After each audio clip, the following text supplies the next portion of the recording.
नमस्कार दोस्तों, स्वागत है आप सभी का हमारे यूट्यूब चैनल में एक बार फिर से।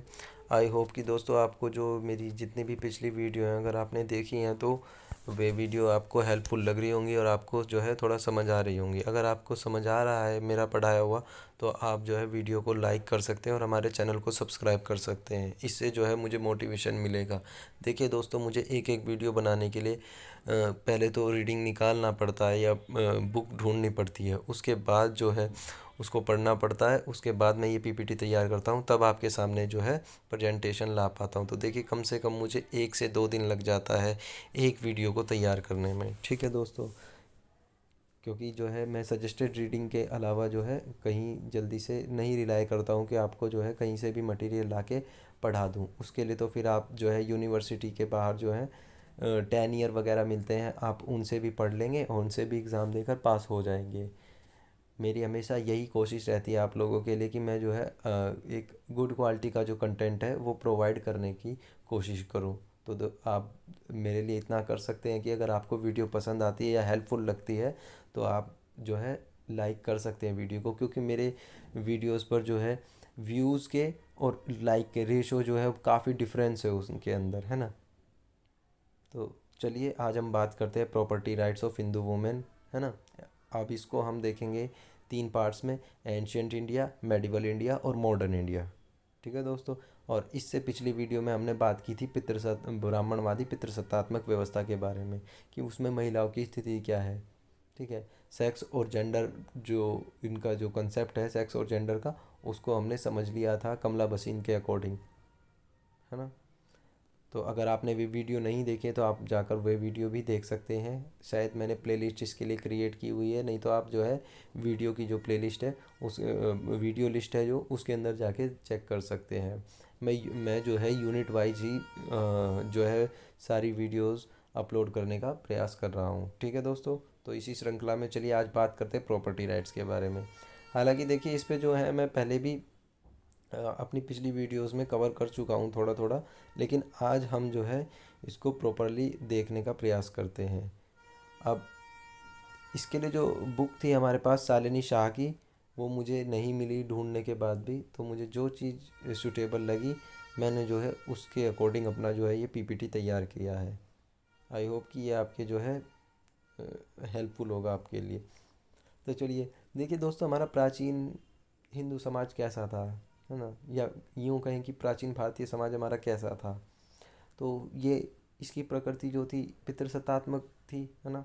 पितृसत्तात्मक व्यवस्था थी जहाँ पर महिलाओं को जो है हीन माना जाता था और उनको जो है स्वतंत्र अस्तित्व में जीने की मनाही थी, या फिर असमर्थ माना जाता था उनको स्वतंत्र अस्तित्व में जीने के लिए, है ना।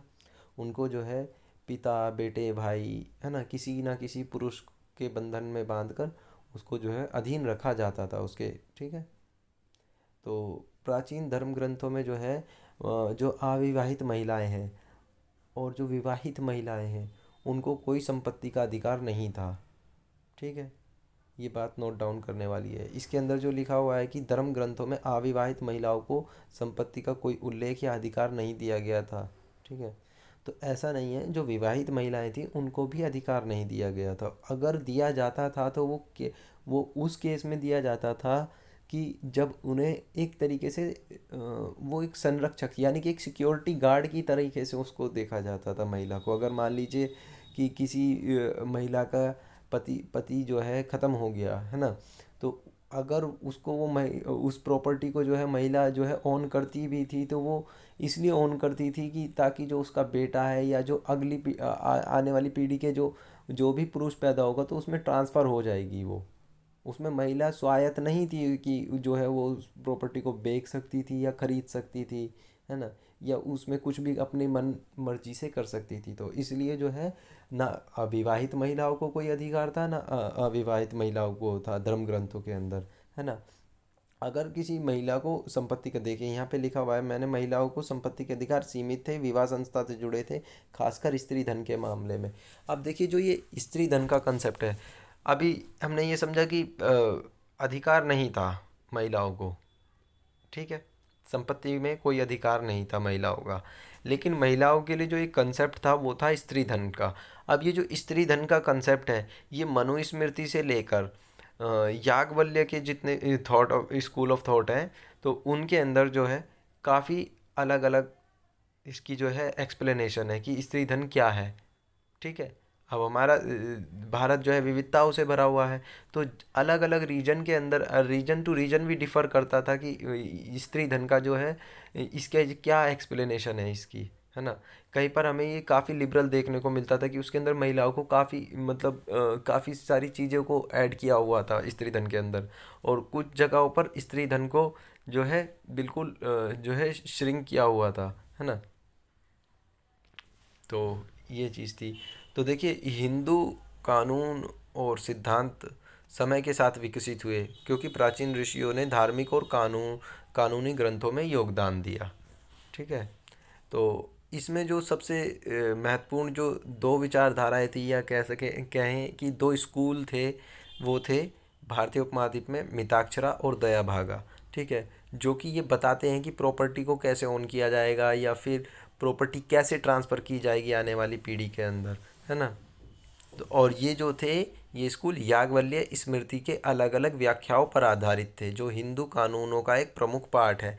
तो ये जो याज्ञवल्क्य है, इनके ऊपर जो है ये कमेंट्रीज हैं, मिताक्षरा और दयाभागा, उनकी जो स्मृति रही हैं। ठीक है। समझ आ रहा है आपको कि मैं क्या बताना चाह रहा हूँ, कि महिलाओं को शुरुआत में कोई अधिकार नहीं था। ठीक है। संपत्ति का कोई अधिकार नहीं था, केवल स्त्री धन का कंसेप्ट था। और स्त्री धन का जो कंसेप्ट था वो भी अलग अलग धर्म ग्रंथों के अकॉर्डिंग उसकी एक्सप्लेनेशन अलग अलग थी, है ना। उसको भी अलग अलग तरीके से इंटरप्रिटेट किया गया था। मनुस्मृति उसे अलग तरीके से इंटरप्रिटेट करती थी। मनुस्मृति में केवल बड़े नैरो डेफिनेशन दी गई थी उसकी। Narrow definition in the sense कि जो महिला को विवाह के समय उपहार में दिए जाती जो चीज़ें, वो केवल स्त्री धन है। यानी कि जैसे बर्तन, गहने, कपड़ा, ये स्त्री धन है।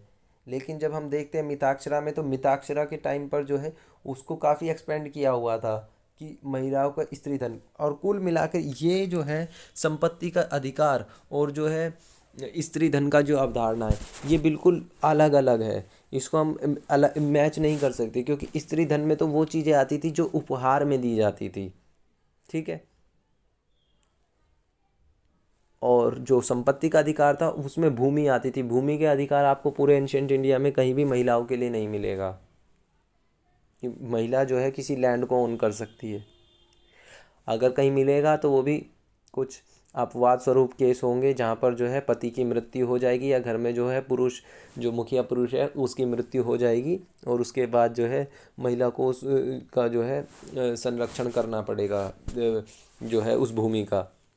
और वो भी भूमि का इसलिए संरक्षण करेगी कि उसे जो है अगली समय आने पर जो है अगली पीढ़ी का जो कोई पुरुष है उसको ट्रांसफ़र कर दी जाएगी। यानी कि बेटे को ट्रांसफ़र कर दी जाएगी, या अपने पोते को ट्रांसफ़र कर दी जाएगी, अगर बेटा नहीं है, बेटे नहीं है इस मामले में। ठीक है।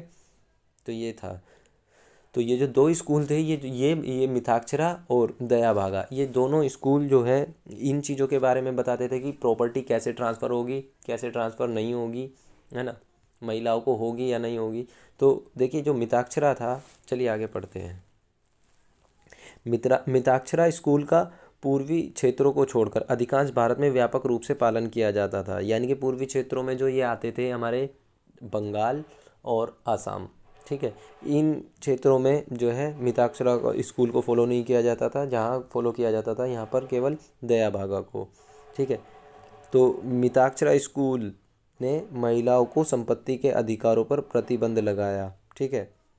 विशेषकर विरासत के संबंध में। विरासत के संबंध में मतलब यानी कि वही कि कोई भी अगर मान लीजिए पिता की मृत्यु के बाद, या फिर घर में जो है पुरुष भाइयों के साथ जो है नहीं, महिला को कोई अधिकार नहीं है। केवल प्रॉपर्टी का अधिकार बेटों को ही है, बेटियों को नहीं है। ठीक है। तो दयाभागा स्कूल पूर्वी भारत में यानी कि बंगाल और असम में प्रमुख था। इसमें महिलाओं के संपत्ति के अधिकारों के संबंध में अधिक उदार सिद्धांत थे। महिलाओं को पारिवारिक संपत्ति में सफल होने की कुछ स्थितियों में विभाजन लागू करने की अनुमति दी गई थी। ठीक है। तो कुछ स्थितियों में तो, लेकिन ऐसा नहीं है कि सभी स्थितियों में था, या फिर ये बिल्कुल मतलब कंपलसरी चीज़ें थी कि हाँ महिला को भी अधिकार मिलेगा। ठीक है, तो इनके तरीके अलग अलग थे, लेकिन मुद्दा वही था कि महिला को अधिकार नहीं था। ठीक है, अगर आपको इन स्कूलों के बारे में जानना है तो आप यूट्यूब पे कोई और वीडियो या नेट पे सर्च कर सकते हैं कि मिताक्षरा स्कूल के अंदर कैसे जो है कैसे नियम थे और दया भागा के अंदर कैसे नियम थे। मैंने इसका आपको थोड़ा सा ओवरव्यू दे दिया। देखिए, मिताक्षरा स्कूल जो है वो बाय बर्थ जो है मानता है, यानी कि मान लीजिए किसी परिवार के अंदर कोई बेटा पैदा हुआ, ठीक है, तो उसका जो है उस परिवार की संपत्ति में जो है हिस्सा बन जाता है। ठीक है, उसका हिस्सा आ जाता है। और जो दया भागा स्कूल है वो ये कहता है कि उसको जो है मतलब पैदा होने के साथ नहीं मिलता है, पिता की डेथ के बाद जो है बंटवारा होता है संपत्ति का। ठीक है, संपत्ति अलग अलग लोगों में बांट दी जाती है। तो उसके अंदर इस तरीके से बताया गया है कि पिता की मृत्यु के बाद, लेकिन उसमें जो है उसको अधिकार दिया हुआ है कि बचपन जैसे ही वो पैदा हुआ तो वो उस संपत्ति का मालिक हो गया। ऐसे इनकी कई सारी स्पेसिफिकेशंस हैं कि इन्होंने कैसे किया, लेकिन कुल मिलाकर बात यह है कि इन दोनों ने जो अगर महिलाओं को संपत्ति का अधिकार दिया भी जाता, अब ये मान लीजिए किसी एक जोड़े का एक बच्चा है, यानी कि वो पुरुष है, ठीक है, लेकिन वो छोटा है और उसका पिता मर जाता है, तो फिर कहाँ जाएगी संपत्ति का संकट तो आ ही जाएगा ना कि कौन करेगा उसका मालिकाना संकट, है ना। तो उस ऐसे मामले में जो है महिला को उस संपत्ति को जो है उसको संरक्षण करना, उसकी जो है सुरक्षा करनी थी। ठीक है, उसके संरक्षण में रखना था। लेकिन जब वो उसका पुत्र जब बड़ा हो जाएगा तो वो महिला से उस पर ट्रांसफ़र हो जाएगा, ना कि ऐसा था कि मतलब पति के मरने के बाद उस महिला को मिल गई है संपत्ति और महिला जो है इसको खरीद बेच सकती है या इसमें कुछ भी अपनी मनमर्जी से कर सकती है। ऐसा बिल्कुल नहीं था। ठीक है, यानी कि पुरखों की ज़मीन थी, पुरखों के ही ट्रांसफ़र होगी, महिला उसके अंदर कुछ नहीं कर सकती है। हाँ, कुछ अपवाद स्वरूप जो केस होंगे उसमें जो है उसका संरक्षण कर सकती है। ठीक है, तो चलिए अब स्त्री धन की अवधारणा जानते हैं। स्त्री धन का तात्पर्य उस संपत्ति से है जो महिलाओं को उसकी शादी के बाद प्राप्त होते हैं। इसमें विभिन्न रूप शामिल हो सकते हैं, जैसे आभूषण, कपड़े, बर्तन जैसे चल संपत्ति, और दुर्लभ मामलों में भूमि जैसी अचल संपत्ति शामिल है। देखिए, इसमें बताया हुआ है कि भूमि जैसी अचल संपत्ति शामिल है, लेकिन ये सिर्फ कहने की बात है या फिर ये मिसप्रिंट हो गया होगा मेरे से लिखने में, लेकिन भूमि का कोई कंसेप्ट मिलता नहीं है। सिर्फ बर्तन, कपड़े, आभूषण ये चीज़ें थी। ठीक है, लैंड ओन नहीं करती थी महिलाएं। ठीक है, इन दोनों में से कोई भी स्कूल ऑफ थॉट जो है मिताक्षरा और दया भागा, इनमें से कोई भी नहीं बताता है कि महिला लैंड ओन करेगी कहीं भी।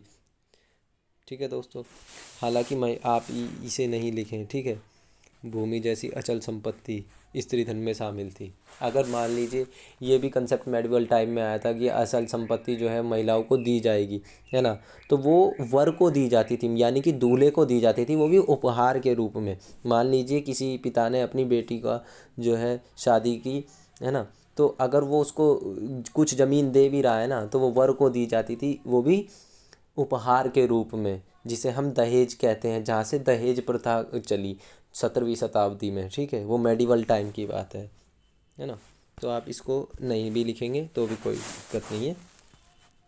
ठीक है दोस्तों, तो चलिए आगे देखते हैं।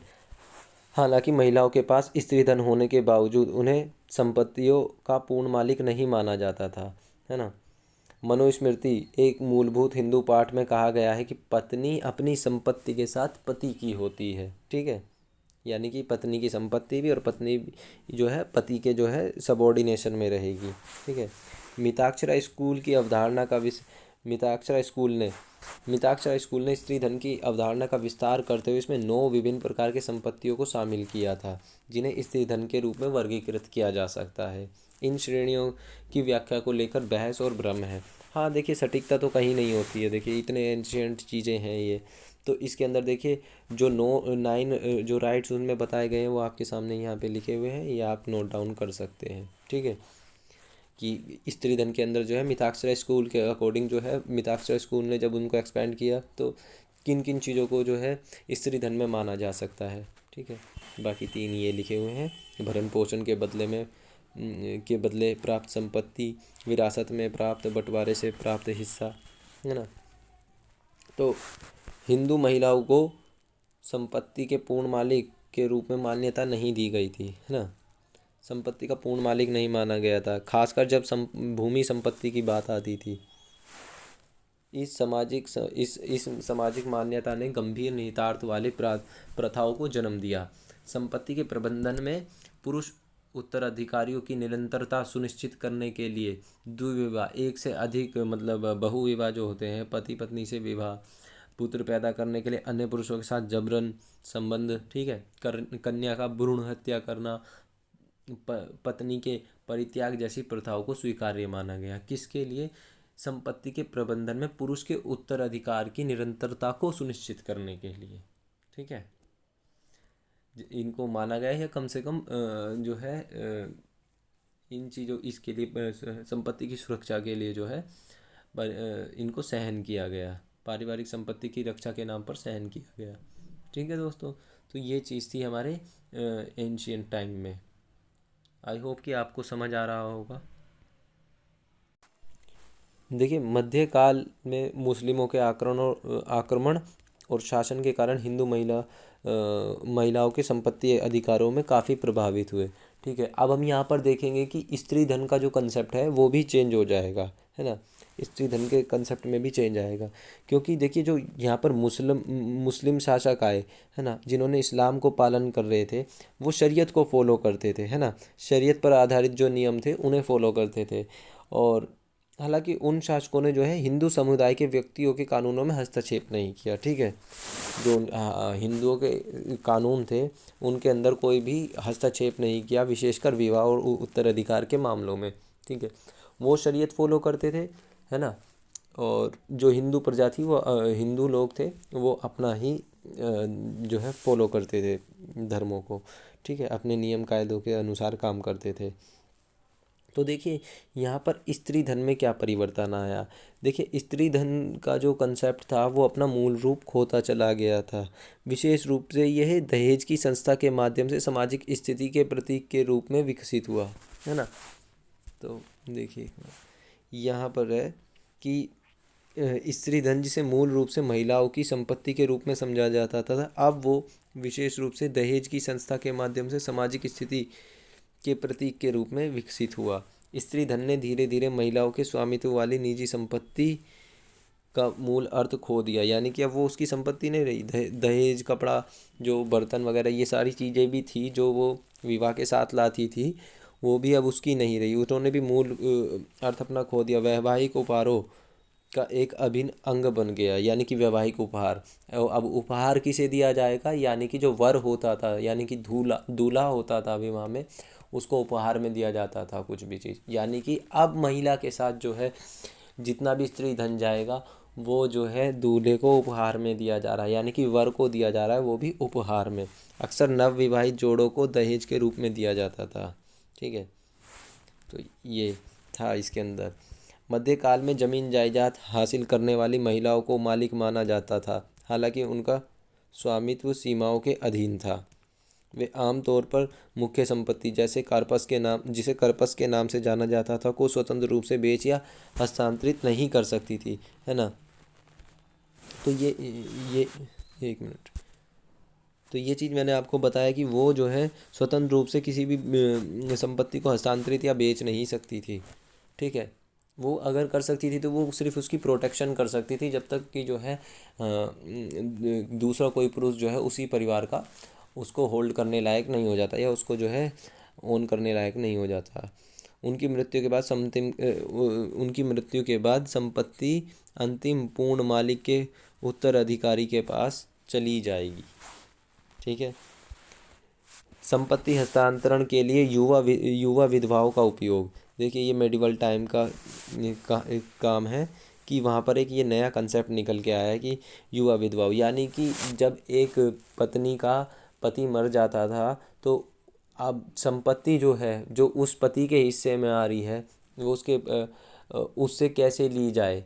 यानी कि अब उसकी मालिक तो वही रहेगी ना, पत्नी रहेगी, कुछ टाइम तक रहेगी, जब यानी कि उसका बेटा है अगर कि इस केस में तो उसकी ही रहेगी, अन्यथा अगर वो कहीं और शादी करती है या कहीं भी उसके दोबारा शादी होती है तो वो प्रॉपर्टी वो ओन करेगा। तो इन चीज़ों को इन चीज़ों के लिए क्या था कि मध्यकाल में कि उससे महिला से वो संपत्ति कैसे छीनी जाए और उसका जो स्त्री धन था वो सब चीज़ें कैसे छीनी जाए। तो इसके लिए मध्यकाल के दौरान एक आम प्रथा उभरी जहां अपने पति की मृत्यु के तुरंत बाद एक विधवा को उसके दिवंगत पति की संपत्ति के सीमित मालिक घोषित किया जाएगा। हालांकि उसके अधिकार अक्सर गंभीर रूप से प्रतिबंधित थे। कई मामलों में युवा विधवाओं को दुल्हन जलाने या सती प्रथा में भाग लेने के लिए मजबूर किया गया या प्रोत्साहित किया गया। यह प्रथा आज भी भारत में कुछ हिस्सों में जारी है। ऐसी प्रथाओं की प्रेरणा विधवाओं को विरासत में मिली संपत्ति पर नियंत्रण पाने की अनैतिक उद्देश्य था। ठीक है, इसकी प्रेरणा क्या थी? विधवा को विरासत में मिली संपत्ति पर नियंत्रण पाना। ठीक है, और ये जो है यह आज भी कुछ भारत में जारी है। हाँ, तो दहेज प्रथा देखिए भारत में जारी है ना। दहेज प्रथा अभी भी कुछ ख़त्म ज़्यादा नहीं हुई है, हालांकि लोग हैं तो उनसे काफ़ी कम हुआ है, लेकिन ऐसा नहीं है कि वो है। और सती के बारे में तो आप जानते ही हैं, सती प्रथा के लिए किस तरीके से किया जाता था। तो अब आप कनेक्ट कर पा रहे हैं कि कैसे जो है सती प्रथा का कंसेप्ट आया, दहेज प्रथा का कंसेप्ट कैसे आया, स्त्री धन के साथ आप इसको जोड़ के रिलेट कर पा रहे होंगे, है ना। अगर आपको वीडियो पसंद आ रही है तो मैं बीच में आपसे यही कहना चाहूँगा कि आप वीडियो को लाइक कर दें। ठीक है, अब देखिए यहाँ पर जो है दहेज 17वीं शताब्दी के उत्तरार्ध में दहेज प्रथा एक सामाजिक धार्मिक अपराध के रूप में उभरी। स्त्री धन दूल्हे को दिए जाने वाले उपहार का एक घटक बन गया। देखिए यहाँ पर ये चीज़ इंपॉर्टेंट है, स्त्री धन जो है दूल्हे को दिए जाने वाले उपहार का एक घटक बन गया। ठीक है, दहेज प्रथा का उद्भव हुआ 17वीं शताब्दी में। ठीक है दोस्तों, सदियों से भावी दूल्हे के लिए दहेज के हिस्से के रूप में स्त्री धन की मांग करना आम बात हो गई थी। ठीक है, यह एक ऐसी प्रथा जो प्राचीन हिंदू धार्मिक ग्रंथों की शिक्षाओं के खिलाफ थी। तो क्योंकि कहीं भी अभी मनुस्मृति थे, चाहे इन्होंने काफ़ी नैरो डेफिनेशन दी स्त्री धन की या फिर ब्रॉड डेफिनेशन दी, लेकिन इन्होंने स्त्री धन को स्त्री का माना, है ना। अगर मान लीजिए वो कपड़े भी लाई है, बर्तन भी लाई है अपने घर से, तो वो उसी का है। ठीक है, अगर कुछ आभूषण उसके साथ आए वो उसी का रहेगा, वो स्त्री धन है। यही बात मनुस्मृति भी कहती है और यही बात जो है सारे जितने भी धर्म ग्रंथ हैं वे सभी कहते हैं। बस ये है कि उनका जो दायरा छोटा बड़ा हो सकता है। लेकिन आने वाले टाइम में मेडिवल टाइम में क्या हुआ, ये धीरे धीरे कंसेप्ट ही बदलने लगा, है ना। यहाँ पर कितनी सारी चीज़ें आई, देखिए यहाँ पर स्त्री धन का कंसेप्ट ही पूरा चेंज हो गया। ठीक है, स्त्री धन में परिवर्तन आ गया, है ना। अब उसको जो है दहेज के उपहार देखा जाने लगा, दहेज के रूप में। ठीक है, संपत्ति में जो है युवा विधवाओं का जो है उपयोग होने लगा कि उनको जो है जला ही दिया जाए तो उसके जो है स्त्री धन भी मिल जाएगा और उसकी संपत्ति को भी हड़प लिया जाएगा। ठीक है, तो इस तरीके से जो है ये प्रथा भी चालू कर दी गई।